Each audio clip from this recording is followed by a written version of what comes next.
ህውሃት ፋኖ ኦላ ከበቂ በላይ ይህን መንግስት አውቀነዋል። ይሄ መንግስት ምንም መመከት የሚችል አይደለም። ራቁቱን የቀረ መንግስት ነው።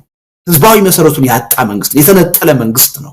በአንድ ግለሰብ ግልብ ግለሰብ የሚመራ መንግስት ነው። ሁሉንም በጦርነት አንበረክካለሁ፣ ሁሉንም አጠፋለሁ ብሎ የተነሳ ኃይል ስለሆነ ማንኛውንም ተቃዋሚ ኃይል ሊያስተባብር የሚችል መንግስት ነው በስልጣን ላይ ያለው፣ አገዛዝ ነው በስልጣን ላይ ያለው። ከመንግስት ባህሪ አንጻር ካለው ነባራዊ ሁኔታ አንጻር እነሱ ላይ ከተጋፈጠው የህልውና ፈተና አንጻር የሚጠበቅ ነገር እንውደደውም እንጥላው መንግስትን መረዳት ያለበት ነገር ይሄ ነው። ስለዚህ በአጠቃላይ ይሄ መንግስት በእብሪት ተወጥሮ ትጥቃችሁን አስፈታለሁ፣ አንበረክካችኋለሁ፣ ረግጬ ገዛችኋለሁ ብሎ ያስነሳቸው ጦርነቶች ሁሉ የትም እንዳልደረሱ ወደፊትም የትም እንደማይደርሱ በደንብ በገሃድ የታየበት። ስለዚህ ይሄ መንግስት አያሸንፍም ብቻ አይደለም፣ ኢቭን በጦርነት የመሸነፍ እድሉ እየሰፋ እንደመጣ በግልጽ የታየበት ወቅታዊ ሁኔታ ላይ ይሄ መንግስት ምንም መመከት የሚችል አይደለም። ራቁቱን የቀረ መንግስት ነው። ህዝባዊ መሰረቱን ያጣ መንግስት፣ የተነጠለ መንግስት ነው። በአንድ ግለሰብ ግልብ ግለሰብ የሚመራ መንግስት ነው። ያለምንም ህጋዊ ማዕቀፍ ያለ መዋቅር ይሁንታ በአንድ ግለሰብ እንደተፈለገ የሚመራ መንግስት ነው። እንዴት እንዲህ አይነት ደካማ ዋሾ የሆነ ህዝባዊ ተቀባይነት የሌለው መንግስት በስልጣን ላይ እንዲህ ውሎ እንዲያድር ለአመታት ቻለ ለሚለው ጥያቄ ማንንም ማማረር አንችልም። ራሳችንን ነው መውቀስ ያለብን፣ ራሳችንን ነው ማፈር ያለብን። ስለ ሰላማዊ ህዝባዊ እምቢተኝነት ትግል ማድረግ የሚጠበቅብን ኃይሎች ግን እያወራን ነው ያለን። በእኔ እምነት ከዚህ በኋላ የዶክተር አብይ መንግስት ይሄን አደረገ፣ ይሄን ፈጠረ፣ ይሄ ድክመት አለው፣ ይሄ ችግር አለው ብሎ ማውራት ምንም ፋይዳ ያለው አይመስልም። ይሄን ወሬ እንደውም ይፈልጉታል እነሱ። አሁን ጠቅላይ ሚኒስትሩ በምረቃ የውሸት ተስፋ በመስጠት ተወጥሮ የምታየው እውነቱን ልንገሩ ጦርነትን በመፍራት አይደል። ነገ ከነገ ወዲያ ሰላማዊ ህዝባዊ እምቢተኝነት ተቀጣጥሎ ችግር ይፈጥርብኛል የሚል ስጋት ፍርሃት ውስጥ ስላለ ይሄን በደንብ መረዳት አለ። ስለዚህ ይሄን ወሬያችንን አቁመን ትችታችንን አቁመን ከዚህ በኋላ እኔ ጥቅም ያለው አይመስለኝ።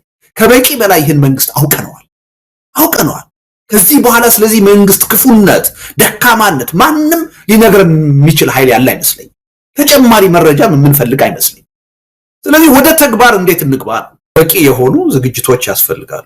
የቤት ስራችንን መጀመሪያ ሰርተን መገኘት ይኖርብናል። አንዱ የቤት ስራ ምንድነው? አሁን የመጣው አደጋ ያለንበት አደጋ ሁላችንንም ጠራርጎ የሚያጠፋ መሆኑን መገንዘብ፣ የአንድ ህብረተሰብ የተናጠል ችግር ሳይሆን የሁላችንም ችግር መሆኑን መገንዘብ ነው። በነገር ላይ ይሄ ግንዛቤ በሂደት እያደገ መጥቷል። አሁን ብዙ የፖለቲካ ኃይሎች መሰባሰብ ጀምረዋል። አይ በተናጠል የትም አንደርስም፣ ችግሩ የጋራ ነው፣ አደጋው የጋራ ነው፣ በጋራ ታግለን ነው ይሄን ችግር ልንወጣው የምንችለው የሚል አስተሳሰብ በከፍተኛ ፍጥነት እያደገ መሰባሰቦች በውጭ ሀገርም በአገር ውስጥም እያየን ነው። ህውሃት ፋኖ ኦላ በምን መልኩ ተባብረው ሊሰሩ ይችላሉ የሚል ጥያቄ ራሱ እንደ ጥያቄ ሊነሳ ይችላል ብለህ ኢትዮጵያ ውስጥ ከ2-3 ዓመት በፊት ታስብ ነበር? አይታሰብ። ግን አሁን የመጣው ችግር ማንንም የሚያተርፍ አይደለም፣ ሁላችንንም የሚያጠፋ ነው የሚል አስተሳሰብ በመፈጠሩ ፊት ለፊት ይተያያሉ የማይባሉ ይነጋገራሉ የማይባሉ የፖለቲካ ኃይሎችም አደጋው የጋራ መሆኑን ተገንዝበው ወደ መሰባሰብ ይመጡ እና በዚህ ረገድ ለውጥም እየመጣ ነው። ይሄን ለውጥ በደንብ መጨበጥና ወደ ተግባር በተሎ መለወጥ ያስፈልጋል። ሞመንተሙን እንዳያጣ ማድረግ ያስፈልጋል። ስለዚህ ሪሊ መበታተናችን የጋራ ችግር እያለን ብዙ የጋራ ችግር እያለን በልዩነት ላይ ማተኮራችን ነው እስካሁንም ውጤታማ እንዳልሆን ያደረገ። ከማንኛውም ሀገር የፖለቲካ ኃይል በላይ የኢትዮጵያ የፖለቲካ ኃይሎች የጋራ አጀንዳ አለ። ሰላም የማንም ዜጋ እንኳንስ የፖለቲካ ኃይሎች የማንም ዜጋ የጋራ አጀንዳ ነው። የኢትዮጵያ ህዝብ እኮ አሁን ሰላም የለውም። ከቦታ ቦታ በነፃነት የመንቀሳቀስ ነፃነት የለውም። እንግዲህ ከደርግ ጊዜ በኋላ አሁን እኮ እንግዲህ ከ40 ዓመት በኋላ ብለው ልጆቹ እኮ በአፈሳ በግዳጅ ውትድርና እኮ እየተያዙ ለጦርነት የሚማገዱበት ሁኔታ ነው የተፈጠረው። ሰላም የለውም። ሰርቶ ማደር የማይችልበት ሁኔታ ነው የተፈጠረው። ልጆቹ በጦርነት እያለቁ ያለበት ሁኔታ ነው የተፈጠረው። ይሄ የሰላም አጀንዳ የማናችንም የጋራ አጀንዳ ነው። ከሰላም በላይ ደግሞ ማንንም ሊያስተሳስር የሚችል አጀንዳ የለም። የኢኮኖሚ ጥያቄ፣ የኑሮ ውድነት ጥያቄ እያንዳንዱን አይደለም ድሃውን አይደለም መካከለኛ ገቢ ያለውን ሀብታሞቹን የሚያሳስብ ጥያቄ የሚያሳስቡ ከመኖር ወደ አለመኖር እየቀየራቸው ኢትዮጵያ ውስጥ በጣም ኢፍትሃዊ ኮራፕትድ የሆነ መንግስት መጥቶ ቢዝነስ የሚባለውን ነገር ማካሄድ የማይቻልበት ሁኔታ እየተፈጠረ ነው። ህዝቡ በኑሮ ውድነት ሁለት ጊዜ መብላት አይደለም አንድ ጊዜ መብላት አይደለም መኖር የማይችልበት ሁኔታ እየተፈጠረ ነው። የዲሞክራሲ ጥያቄ የሰብአዊ መብት ጥያቄ በታሪካችን አይተነው በማናውቅ ሁኔታ ነው በአደባባይ እየተፈጸመ ያለው። ስለዚህ ይሄ ሁሉ የጋራ ጥያቄ ነው። ከዚህ አደጋ ከዚህ የህልውና ችግር የመውጣት አደጋ የፖለቲካ ኃይሎች ብቻ አይደለም የእያንዳንዱ ዜጋ የጋራ አጀንዳ ነው። በየትኛው መለኪያ የትም ዓለም ካሉ የፖለቲካ ኃይሎች በላይ የጋራ አጀንዳ ያለን ኢትዮጵያኖች የሚል እምነት አለ። በነገር ላይ ሰላማዊ በሆነ ሁኔታ በሰለጠነው ሀገር ያሉ የፖለቲካ ኃይሎች ልዩነት ብቻ አይደለም ያላቸው የጋራ ጉዳይ ያላቸው እንኳንስ በኢትዮጵያ ተጨባጭ ሁኔታ እኛማ ዋናው የህልውና ጥያቄ የሰላም ጥያቄ የጋራ አጀንዳ እንዲሆን ግድ ብሎናል። ስለዚህ ሪሊ ከበቂ በላይ የሆኑ የጋራ አጀንዳዎች ናቸው። ልዩነቶቻችን አሉ አሉ እነሱን በሂደት በተለያዩ መድረኮች እንፈታቸዋለን። የሚቻሉትን በድርድር እንፈታለን። በድርድር የማይቻሉትን ደግሞ የሀገሩ ባለቤት የሆነው ህዝብ በሪፈረንደም በህዝብ ውሳኔ እንዲፈታቸው እናደርጋለን። ሌሎቹን ቅራኔዎች ደግሞ እንደማንኛውም ሀገር የምርጫ አጀንዳ አድርገናቸው ይዘናቸው እንቀጥላለን። በዲሞክራሲ አግባብ እየተፈቱ ይቀጥላል። ስለዚህ አሁን ላይ ማተኮር ያለብን እነዛ ልዩነቶች ላይ አይደለም። እነዛ ልዩነቶች ከግለሰብ መብት ተነስቶ እስከ ሀገርና ህዝብ ህልውና ድረስ ያሉን ጥያቄዎች ሁሉ መልስ ሊያገኙ የሚችሉት መጀመሪያ ሀገሩ እንደ ሀገር ህዝቡ እንደ ህዝብ በህልውና ሲቀጥል የትኛውም ጥያቄ መልስ የሚያገኘው ሀገርና ህዝብ ሲኖር። ስለዚህ አሁን ልዩነትን ማንሳት ትርጉም የለውም። ነባራዊ ሁኔታውን አለመረዳት ነው፣ አለማወቅ ነው። ስለዚህ የልዩነት ጊዜ አይደለም። አሁን ልዩነቱን ወደ ጎን አቁመን በአንድ ላይ መቆም አንድ ትልቅ እንቅፋት የሚሆን ጉዳይ አለ። አሁን የቀረን የተጠያቂነት ጉዳይ ነው። ትናንት ከሌ እንዲህ አድርጓል እንዲህ አይነት ወንጀል ፈጽሟል ከሱ ጋር እንዴት አብሬ ልቆም ልታገል ይችላል የሚል አንድ የገነገነ ጥያቄ እንዳለ ይሰማኛል። ይሄም መፍትሄ አለው የሚል እምነት አለ። ተጠያቂነት መኖር አለበት። በኢትዮጵያ ተጠያቂነት ከሌለ አሁን የተፈጠሩ ችግሮች የተፈጸሙ ወንጀሎች ሁሉ ነገ ከነገ ወዲያ እንደማይፈጸሙ ዋስትና ሊኖርን አይችልም። ግን ተጠያቂነት መቼ የሚለውን በደንብ መረዳት መቻል አለ። አሁን የተጠያቂነት ጊዜ አይደለም። ይሄ መንግስት በስልጣን ላይ እስካለ ድረስ ይሄ መንግስት እየጨፈጨፈን ከመኖር ወደ አለመኖር እየቀየረን ተጠያቂነትን በተግባር ልናውል አንችልም። ይሄን የተጠያቂነት ጉዳይ ነገ ከነገ ወዲያ ለምንፈጥረው የሽግግር ሂደት በዛ ሂደት ውስጥ ለሚኖር የሽግግር ጊዜ ፍትህ ማሳደር አለብን። ያኔ ማናችንም የሚፈለግብን ተጠያቂነት በመረጃ ተረጋግጦ መቀጣት አለብን። ተጠያቂነትን መቀበል አለብን። ያ የተጠያቂነት ጉዳይ ግን ለዛሬ ትብብር ህልውናችንን ለማዳን ለምናደርገው ትግል እንቅፋት ሊሆንብን አይገባም። የኢትዮጵያ የፖለቲካ ኃይሎች ይሄን በብልህነት ማየት መቻል አለብን የሚል እምነት አለና ከበቂ በላይ ከማንኛውም ሀገርና ህዝብ በላይ ኢትዮጵያውያንን ዛሬ ትልቅ የጋራ የሚያስተሳስብ አብሮ የሚያታግል አጀንዳ ያለ ሰላማዊ ህዝባዊ ቢተኝነት አፍጥጦ እየመጣ እንደሆነ እየታየ ነው። ይሄንም ተገንዝቦ መንግስት በከፍተኛ ፍርሃት ውስጥ እንደሆነ እያየን ነው። የተለያዩ እርምጃዎችን ሲወስድ እያየን ነው። አዲስ አበባ ከተማ ታይቶ የማይታወቅ አይነት ነው ሰራዊት ነው የጸጥታ ሰራተኛ ነው እያሰማራ ያለው እና እያንዳንዷን ነገር በፍርሃት በጥንቃቄ ለማየት የተገደደበት ሁኔታ ተፈጥሯል። ዓለም አቀፉ ሁኔታ ራሱ አሁን በተለያዩ አገሮች እየታየ ያለው የሰላማዊ ህዝባዊ እምቢተኝነት እንቅስቃሴ ህብረተሰቡን እያነሳሳው ነው። ስለዚህ አንድ የሆነ እንቅስቃሴ ከፊታችን ሊመጣ እንደሚችል እየታየ ነው።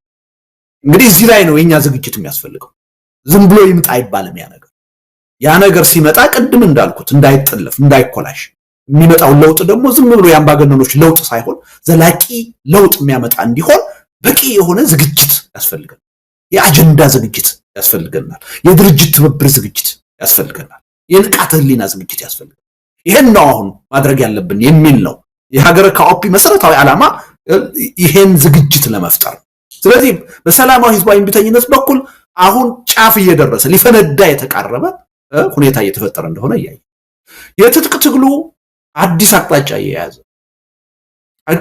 እየያዘ አሁን አንዳንዶቹ ለምሳሌ ፋኖን ብንወስድ እስካሁን ድረስ ፒውር የሆነ የጎሬላ ፋይተር ስትራቴጂ ነበር የሚጠቀሙ ኢት ኤንድ ራን የሚሉት አይነት የሆነ ቦታ አድፍጠህ አጥቅተህ ትሰወራለህ፣ ትበተናለህ። የዛ አይነት ስልት ነበር የሚያካሂደው።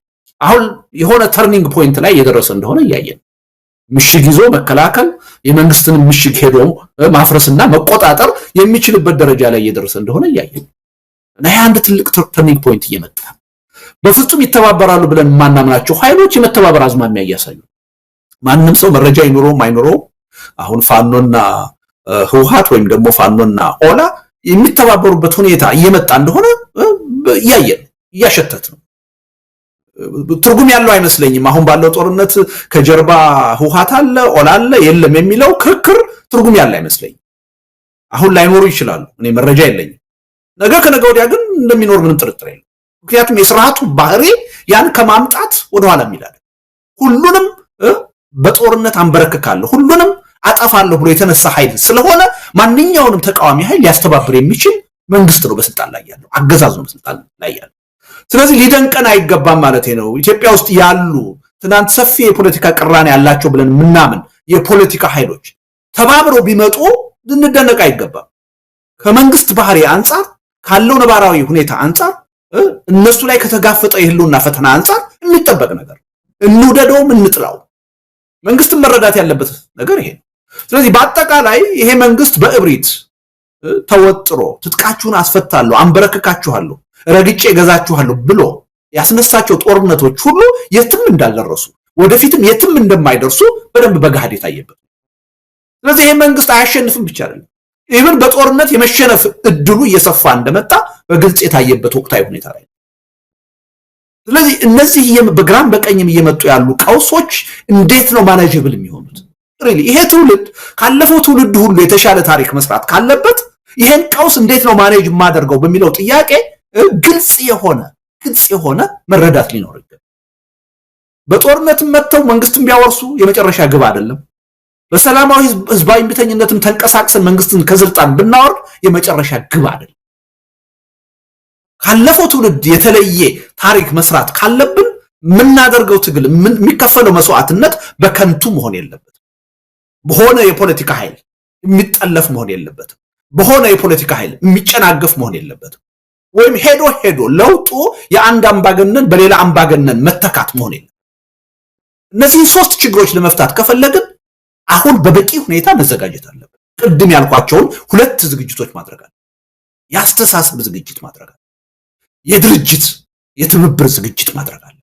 ይሄን ካደረግን የዚህ መንግስት በስልጣን ላይ የመቀጠል ጉዳይ እጅግ በቋፍ ላይ ያለ እጅግ በቀላሉ ሊሸነፍ የሚችል መንግስት ነው። ስለዚህ አሁን ያሉብንን ድክመቶች ችግሮች ሁሉ አሁን መለስ ብለን ማየትና ለመፍታት የመሞከር አዝማሚያ በሰፊው እየታየ ነው። እዚህ ቀደም ስናገር ሰምተኝ ይሆናል 80% ኢትዮጵያ የመፍረስ ድል ነው ያላት ብዬ ነበር። ከቅርብ ጊዜ ወዲህ ግን ይሄ ጉዳይ ወደ 65% ወርዷል ብዬ ተናግሬያለሁ። ለምን? አብዛኛው የተቃዋሚ ኃይል ላይ ያሳሰብ ለውጥ እያየው ይሄ በተናጠል የምናደርገው ትግል ሁላችንንም ይዞን ይጠፋን እንጂ ማንንም አይጠቅምም። በተናጠልም አገዛዙን ማሸነፍ አይቻልም የሚለው አስተሳሰብ ከጊዜ ወደ ጊዜ እየተጠናከረ እየጎለበተ መጥቷል። አሁን ከፍተኛ የሆነ የመተባበር በጋራ አጀንዳ ላይ የመስራት ተነሳሽነት ተፈጥሯል እና የኢትዮጵያ ተጨባጭ ሁኔታ ያለው አሁን እዚህ ላይ ይሄን ሁኔታ በአግባቡ ይዞ ወደ የሚፈለገው ለውጥ በተግባር በተጨባጭ የመረማመድ ጉዳይ ነው አሁን ይቀር እና በዚህ ረገድ ሁላችንም የሚጠበቅብንን ኃላፊነት ከተወጣን በስልጣን ላይ ያለው መንግስት ጉዳይ ሪሊ ብዙ እጁ ያለቀለት ነው። እጅግ በታሪካችን አይተነው በማናውቅ ሁኔታ የጥፋት አካል ነው፣ ደካማ አካል፣ በህዝብ የተጠላ ከህዝብ የተነጠለ አካል እስካሁንም በስልጣን ላይ የቆየው በእኛ አለመተባበር ነው፣ በእኛ ድክመት ነው። ይሄን በፈታን ማግስት ቢልም ይሄ መንግስት የለም። ይሄ መንግስት ራሱ ጀምሮ ያስጨረሰው ትልቅ ፕሮጀክት እስካሁን አላውቅም። ልትነግረኝ ትችላለህ ካለ አላውቅም። አሁን በጣም በትልቅ ሁኔታ የሚወራው የአባይ ግድብ ነው አይደል እንዴ? 65% አልቆ የተሰጠው ፕሮጀክት ነው። ማንም የተጀመረ ፕሮጀክት የጊዜ ጉዳይ ነው፣ ያልቃል አይደል እንዴ? የፈለገ ደካማ መንግስት ቢሆን አንድ ወቅት ያልቃል። ይሄ ፕሮጀክት ግን ኦልሞስት ተገባዶ የተሰጠው 65% ወይም 2/3 አልቆ የተሰጠው 7 ዓመት ነው የፈጀበት ያለ መጨረስ። ያውም ደግሞ ግድቡ ሊያመርተው ከሚችለው ሜጋዋት ወደ 1500 ቀንሶ የውሃ ማጠራቀም ካፓሲቲውን በዛው መጠን ቀንሶ እና ሪሊ ይሄን እንደ ትልቅ ነገር ወስዶ እሱ እንደጨረሰው አድርገን መልእክት እንዳናስተላልፍ መጠንቀቅ ያለብን ይመስለኛል። አሁን አንዳንድ እየተመረቁ ያሉ ትንሽ ጎላ ያሉ ፕሮጀክቶች ምናያቸው ሁሉ ቀድሞ የተጀመሩ ናቸው። ከዚህ መንግስት መምጣት በፊት ጀምሮ የተጀመሩ ናቸው። ይሄ መንግስት እንትኑም የለውም ያስተሳሰብ ካፓሲቲውም የለውም ትልቅ ፕሮጀክት ለማሰብ። ለዚህ ነው 7 ዓመት ሙሉ ስለ ፓርክ ስለ ኮሪደር ልማት ሲያወራ የከረመው፣ ስለ ሎጂ ሲያወራ የከረመው። ያው ምልህ ያገዛዙን ደጋፊዎች እና ተከታዮች በሎጂክ በምክንያታዊነት ምን ማሳመን መከራከር አይቻልም። አሁን የሚጠይቅ ሰው አለ? ስለነዛ ሎጂዎች እኮ ማውራት ቆም አይደለ? ሁሉ ፕሮፓጋንዳ የተሰራበት ሎጂ 6-7 ሎጂ ምን ላይ እንዳለ አይታወቅም። ያን ሁሉ ገንዘብ ምጥጥ አድርጎ ከጥቅም ውጭ ነው። አፉን ከፍቶ ነው የሚውለው። ጠቅላይ ሚኒስትሩ የራሳቸውን ሙሽሮች እየወሰዱ የሚጋብዙበት እየላኩ የሚጋብዙበት ሎጂ ነው የሆነው። ምን ተገኘ? የኢትዮጵያ ሕዝብ መሰረታዊ ጥያቄ አሁን ፓርክ ነው ወይ መዝናኛ ነው ወይ?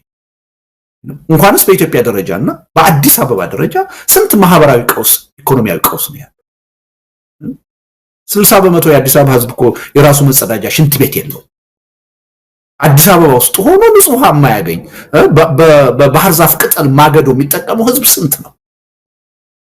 እንደ ትልቅ ነገር አሁን ፓርክን እንደ ትልቅ ፕሮጀክት እንኳንስ በኢትዮጵያ ደረጃ በአዲስ አበባ ደረጃ ወስዶ የሚያስብ መንግስት ለኔ መንግስት አይደለም። ይሄ መንግስት እንደ አንድ መዘጋጃ ቤትም አይደለም። የአዲስ አበባ መዘጋጃ ቤት ኃላፊነት እጅግ ሰፊ ነው። የከተማ ውበትና ፓርክ ብቻ አይደለም መዘጋጃ ቤት፣ የህብረተሰቡ ማህበራዊ ኢኮኖሚያዊ ኑሮ ይመለከተዋል።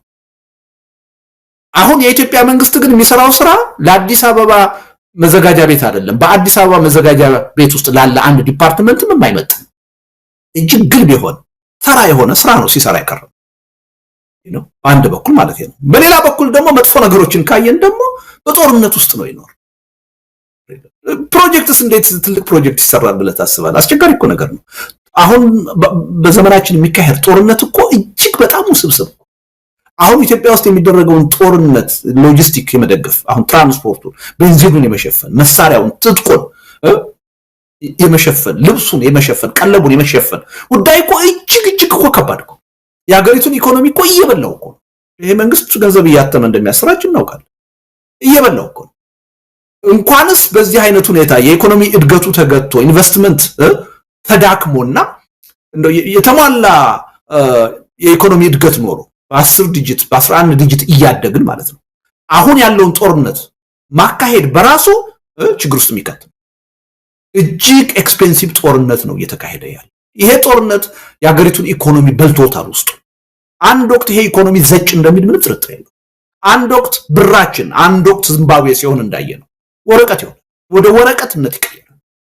በዛ ሂደት ውስጥ ነው ያለ ነው እና ሪሊ አሁን ይሄ መንግስት የሚመጣውን ችግር የመቋቋምና የመመከት ምንም እድል የለው። ያችን ትንሽ እድል ያገኘው የመቆየት የመሰንበት እድል ያገኘው በእኛ ድክመት። አማራጭ የሆነ የተደራጀ የተባበረ የፖለቲካ ኃይል ኢትዮጵያ ውስጥ ባለመኖር እኛንን የፈጠርንልን አሁን ትንንሽ እንደ ግሉኮስ እንዳይሞትም እንዳይድንም ለመሰንበቻ የውጭ ኃይሎች የውጭ መንግስታት እርዳታ የሚሰጡትም አማራጭ ስለጠፋ መንግስትን የሚረከብ ሌላ የፖለቲካ ኃይል በሌለበት ሁኔታ ይሄ መንግስት ኮላፕስ ቢያደርግ አካባቢው ወደ ባሰ ቀውስ ሊሄድ ይችላል። ምን አማራጭ አለን ብለው ነው ነጮቹ እየደጎሙት ያለው እየረዱት ያለው። በብዙ አቅጣጫ ካየኸው የዚህ መንግስት የመሰንበት እድል የተፈጠረው በምንም በራሱ ጥንካሬ ሳይሆን በእኛ ድክመት ምክንያት ነው። ይሄን ድክመታችንን በደንብ ተረድተን ነቅተን በፈታነው ማግስት ይሄ መንግስት እንኳንስ ሊቋቋም በህልውና ሊቀጥል አይችልም። እኔ በዚህ ምንም ጥርጥር የለኝም። 100% እርግጠኛ የሆነ መተማመን ነው ያለው። ይሄን መተማመን እንዴት አድርገን የሁላችንም የጋራ መተማመን እናደርገዋለን? ከፖለቲካ ኤሊቱ አልፎ የህዝቡ መተማመን እንዴት እናደርገዋለን የሚለው ላይ አተኩረን ከሰራን ሪሊ በጣም ቀላል ነው የሚል እምነት ነው ያለው። ይሄ መንግስት ምንም መመከት የሚችል አይደለም። ራቁቱን የቀረ መንግስት ነው። ህዝባዊ መሰረቱን ያጣ መንግስት፣ የተነጠለ መንግስት ነው። በአንድ ግልብ ግለሰብ የሚመራ መንግስት ነው። ያለምንም ህጋዊ ማዕቀፍ ያለ መዋቅር ይሁንታ በአንድ ግለሰብ እንደተፈለገ የሚመራ መንግስት ነው። ይሄ መንግስት በምንም ተአምር አንዳንድ ሰዎች በስልጣን ላይ መቆየቱን እንደ ትልቅ ብቃት አነናቀው ምናምን ሲሉ ሰማለሁ። ከራሱ ብቃት የመነጨ አይደለም። ሁልጊዜ የዚህን መንግስት በስልጣን ላይ መቀጠል ስናስብ መውቀስ ያለብን ራሳችን ነው ማፈር ያለብን። እንዴት እንዲህ አይነት ደካማ ዋሾ የሆነ ህዝባዊ ተቀባይነት የሌለው መንግስት በስልጣን ላይ እንዲህ ውሎ እንዲያድር ለአመታት ቻለ ለሚለው ጥያቄ ማንንም ማማረር አንችልም። ራሳችንን ነው መውቀስ ያለብን፣ ራሳችንን ነው ማፈር ያለብን። እዚህ ቁጭት ውስጥ ገብተን ይሄን ድክመታችንን ከፈታን በምንም ተአምር የቀናት ጉዳይ ነው፣ የሳምንታት ጉዳይ የሚል እምነት ነው ያለው። ለውጥን የሚመኝ ህዝብ ሄዶ የሚጠብቀው የህልውና አደጋ እንደሆነ ያሳያል በአንድ በኩል። በሌላ በኩል መንግስት ተገቢ የሆነ ለውጥን የህዝብን ጥያቄ በተገቢው ጊዜና ሁኔታ የማይቀበል መንግስት ሄዶ ራሱ የእልቂቱ ሰለባ ነው የሚሆነው። እንደውም ቀዳሚ የእልቂቱ ሰለባ ይሆን። ይሄን ያሳያል። ወደ ተቃዋሚው ስትመጣ ደግሞ የተበታተነ የትጥቅ ትግል የሚያደርጉ ኃይሎች ራሳቸውን ብቻ አሸናፊ ለማድረግ በተናጠል የሚሮጡ የፖለቲካ ኃይሎች በትጥቅ ትግል ማለት ነው ሄደው ድልን ሳይሆን ሽንፈትን እንደሚያመጡ በደንብ አስተማሪ ሁኔታ ያሳያል። በሰላማዊ ትግል የሚያምኑ ኃይሎች በትጥቅ ትግል ከሚያደርጉት ውጤት ከመጠበቅ ራሳቸው ተደራጅተው ህዝቡን አሳምነው መንቀሳቀስ ካልቻሉ ራሳቸውም የችግሩ ሰለባ እንደሚሆኑ የሚያሳይ እነዚህ አራት አካላት ማለት ነው። መንግስት፣ ህዝቡ፣ ተቃዋሚዎች ደግሞ በሁለት ተከፍለው በትጥቅ ትግልም በሰላማዊ ትግል የሚያደርጉ ኃይሎች በወቅቱ ማድረግ ያለባቸውን ነገር በተገቢ ሁኔታ ካላደረጉ ሁሉም የችግሩ ሰለባ ነው። አንዳችን ማናመልጥ በሰላም የምናምነው በትጥቅ የምናምነው መንግስትም ተቃዋሚውም ሁላችንም በዚህ የህልውና ጥፋት ተለይተን አንድ ነው። መጨረሻ ላይ ሄደን ሁላችንም የጥፋቱ ተቋዳሽ ነው፣ ሰለባ ነው የምንሆነው እና ሪሊ እዛው ይሄ ነው ችግሩ ያለው አንድ ቦታ ላይ ብቻ አይደለም፣ ሁላችንም ላይ ነው። ይሄን መረዳት በአስቸኳይ ማምጣት ይቻላል። ከዚህ መረዳት ነው ውጤቱ ሊመጣ የሚችለው የሚል ነው እና ተሳክቶለታል። ግን እንዳይሳካ ማድረግ የምንችለው ማንም አይደለም እኛ። የተጀመረው እንቅስቃሴ ቀጥሏል፣ እየሰራን ነው። ለምሳሌ ቅርብ ጊዜ አሁን በእኛ በና አቶ ጀዋር በና ይልቃል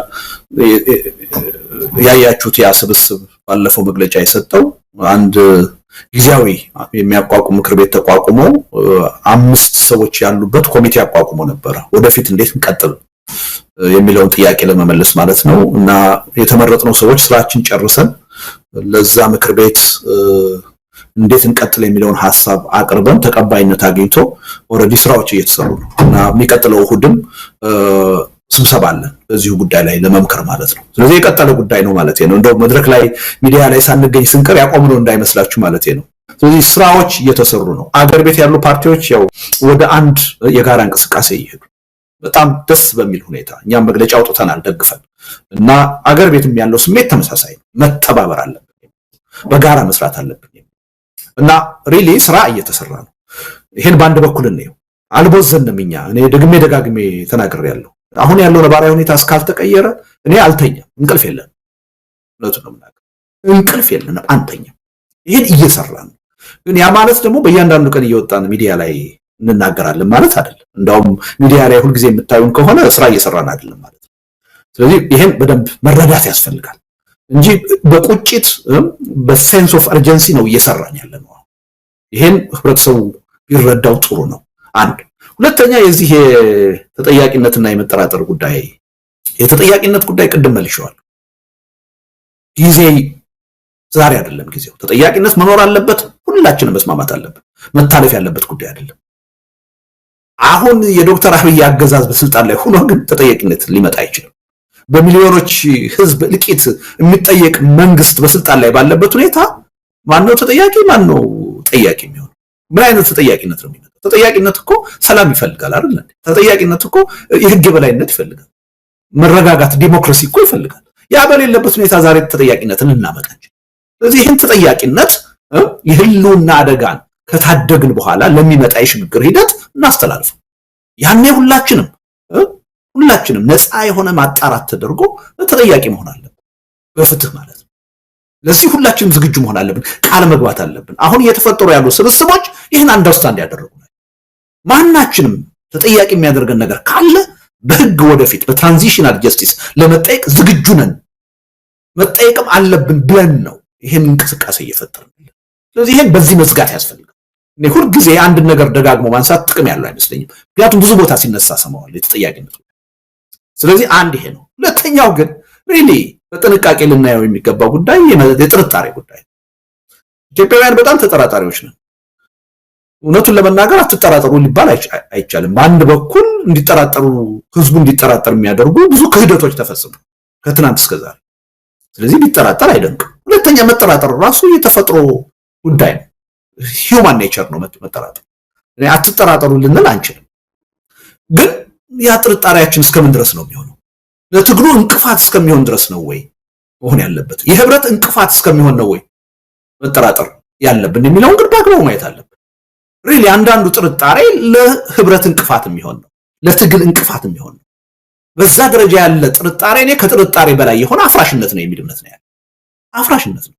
አንዳንድ ጊዜ ለፖለቲካ ኃይሎች the benefit of the doubt መሰጠት አለበት። ሪሊ የእምነት ዕዳ መሰጠት አለበት። እኔ ራሴን በሚመለከት አሁን ልደቱን እንዴት እናምነዋለን ሲል ሰማለሁ። አንዳንድ ጀዋርን እንዴት እናምነዋለን ሲል ሰማለሁ። ራሴን ወክዬ ልናገር እችላለሁ። ጤናዬን አጥቻለሁ፣ የወጣትነት እድሜን አጥቻለሁ፣ በዚህ ትግል ሀብት ንብረቴን አጥቻለሁ። ዛሬ የምኖርበትን ቤት ሳይቀር ነው በግፍ የተቀማሁት። አገሬን አጥቻለሁ፣ ወደ አገሬ እንዳልገባ ተከልክዬ በስደት ነው የምኖረው። እኔን ያላመነ የኢትዮጵያ ትግል ማንን ነው ሊያምን የሚችለው? ንገረኝ እስኪ።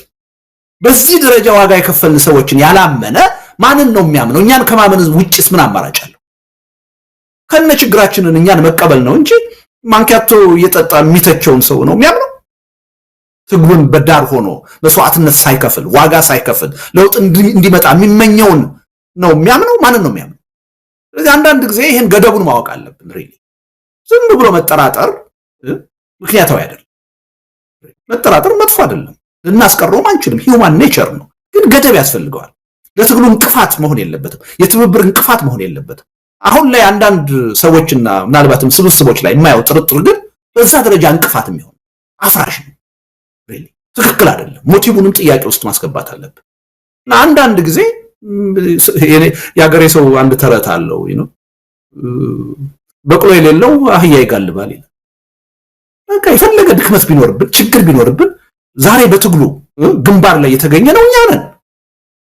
ይሄ ህዝብ እኛን ከማመን ምን አማራጭ አለ? ምን አማራጭ አለው? ይሄ ሁሉ ዋጋ እየከፈልኩኝ እኔን ያላመነ ማንን ሊያምን ነው? ከየት ሊመጣለት ነው? እንዲጠራጠር የሚያደርጉ ሁኔታዎች አሉ። ከትናንት እስከ ዛሬ ነው ያሉ። በዛ ደረጃም ለውጥ አለ። እውነቱን ለመናገር እንደው ለሁላችን ምሳሌ የሚሆን ሰው አቶ ገዱ አንዳርጋቸውን እንውሰድ። ምንድነው ያለው? ባለፈው ተጸጽቻለሁ፣ ለጠፋው ጥፋት ይቅርታ ጠይቃለሁ። ሁለት በዚህም አላቆመም። ነገ ከነገ ወዲያ እውነተኛ የሆነ የሽግግር ፍትህ ሲመጣ ተጠያቂ ይሆናል። አንድ ሰው በዚህ ደረጃ ከተናገረ በኋላ ምን ልትለው ትችላለህ? ምን ትጠብቃለህ ከዚህ በላይ? እና በዚህም ደረጃ ሪሊ መጸጸቶችን እያየሁ ነው። ግን ደግሞ የማይጸጸቱ ሰዎች አሉ። ትክክል ነው። እነዛ ሰዎች አለመጸጸታቸው ከማንም በላይ የሚጎዳው ራሳቸው። አንድ በተሳሳተ መንገድ ውስጥ የነበረ ሰው ዛሬ መጥቶ ትናንትና ለሆነው ነገር ተጸጽቻለሁ ይቅርታ ቢል ከማንም በላይ የሚጠቀመው ራሱ ነው። ለምን? ዛሬና ነገ የሚናገረው ነገር ተቀባይነት ይኖረው፣ ህዝብ ያምነዋል፣ አቅም ጉልበት ይኖረዋል። ትናንት አጥፍቶ እንዳላጠፋ የሚሄድ ሰው ግን ህዝብን የማሳመን ጉልበት አይኖረው፣ የመታመን እድል አይኖረው፣ ራሱን ነው የሚጎዳው። ስለዚህ አዎ ልንገፋ እንችላለን። ትናንት በጥፋት ሂደት ውስጥ የነበራችሁ ሰዎች እውነተኛ ጸጸታችሁን አሳዩ፣ ህዝቡን ከልባችሁ ይቅርታ ጠይቁት ልንል እንችላለን። ግን የማይታለፍ ቅድመ ሁኔታ አድርገን መቆም ግን የለብንም። ይህ ትግል መቀጠል አለበት። በቃ እንደዚህ ካላላችሁ በስተቀር አንተባበርም፣ አንነጋገርም ካል የትም አንሄድም፣ ትግሉ የትም አይደርስም። ስለዚህ ፕራግማቲክ መሆን አለብን። ያልተገባ ነገርም ቢሆን አንዳንድ ጊዜ የግድ ነው። ወንጀለኛ እኮ ነገ አይደለም ዛሬ መጠየቅ ነበረበት አይደለም እንዴ? ለምንድን ነው ነገ የሚጠየቀው? ዛሬ መጠየቅ ነበረበት እኮ አይደለም? ህግና ስርዓት ሊኖር ኢትዮጵያ ውስጥ ለነገ ለምንድን ነው የምናስተላልፈው? ነባራዊ ሁኔታው ስለማይፈቅድ። የይቅርታውንም ጥያቄ እንደዛ ነው። ከማንም በላይ የይቅርታ ጥያቄ የሚጠቅመው ይቅርታ ጠያቂው ተጠያቂው አይደል? ይቅርታ ጠያቂው መጸጸት የሚጠቅመው የሚጸጸተውን ሰው ነው። በዛ ረገድ ሪሊ አዲስ ሰዎች ወደ ትግሉ ሲመጡ በዛ መጠን ህዝቡ በሚጠብቀው መጠን ቢጸጸቱና ይቅርታ ቢጠይቁ በጣም ጥሩ ነው። ለትግሉም ይጠቅማል። ከማንም በላይ ግን ራሳቸውን ይጠቅማል፣ ራሳቸውን ያጠነክራል የሚል እምነት አለኝ። ግን ይሄን ካላደረጉ ብለን ደግሞ መቆም የለብንም። በዚህ ረገድ ያደረከው ነገር ትክክል አይደለም፣ ግን ደግሞ ከዛ የሚበልጥብኝ ነገር አለ። ኢትዮጵያና ህዝቧ ከገጠማቸው የህልውና አደጋ መትረፍ አለባቸው። እንዲተርፉ ደግሞ ካንተ ጋር ዛሬ መተባበር የግድ አስፈላጊ ቅድመ ሁኔታ ነው፣ ምትክ የሌለው ብዬ አብሬ መስራት አለብኝ። አይ ያን ነገር ካልመለስክ፣ ካልተጸጸት፣ ይሄን ካላልክ ስሜቴ ብቻ አይደለም የሚጎዳው፣ ያም በማለት ስሜቴ ነው የሚጎዳው አይደለም። ይቅርታ ባለመጠየቅ ወይም ጸጸቱን አንድ ሰው ስላልገለጸልኝ ስሜቴ ሊጎዳ ይችላል። ይሄን ምክንያት አድርጌ ግን የትብብር እንቅስቃሴን መራቅ ግን አጠቃላይ ህልውናዬን ነው የሚያጠፋው። ስለዚህ ይሄን ሚዛኑ ላይ ማስቀመጥ ያስፈልጋል እና ፕራግማቲክ መሆን ያስፈልጋል የሚል እምነት ነው ያለኝ እና በዚህ መልኩ አንደርስታንድ ብናደርገው ጥሩ ነው።